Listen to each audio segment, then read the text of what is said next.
शेतकरी बंधूंनो नमस्कार. आज आपण राजू भाऊ दुधे यांच्या शेतामध्ये आहे, जे आपल्या पुसदला नगर परिषदला पाणीपुरवठा सभापती म्हणून आहे. आणि हे 20-22 दिवसापूर्वीची त्यांनी त्यांच्या शेतामध्ये एस टी वैदिक तंत्रज्ञानानुसार काकडी लागण केलेली आहे.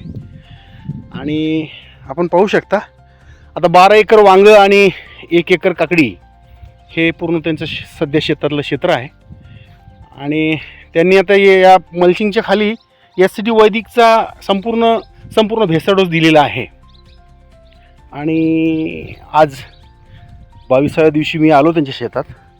तुम्ही ते काकडीचे पान पाहू शकता मित्र, जवळपास आपले 2 हात एवढं पान आहे. आणि आपले आदरणीय रामसर म्हणतात की ज्याचं पान मोठं त्याचं फळ मोठं. आणि हे या ठिकाणी आम्हाला पाहायला मिळालं. आणि तिकडे 12 एकर वांग्याचे फोटो नुकतेच शेअर केलेले आहे. तर यवतमाळ जिल्ह्यातील शेतकऱ्याला आव्हान करतो की त्यांनीसुद्धा आपल्या शेतामध्ये विषमुक्त आणि एस टी वैदिकचा वापर करून विषमुक्त अन्न पिकवावं, म्हणजे जेणेकरून ज्या शेतकऱ्यांच्या घशात जाईल ते संपूर्णतः विषमुक्त राहील.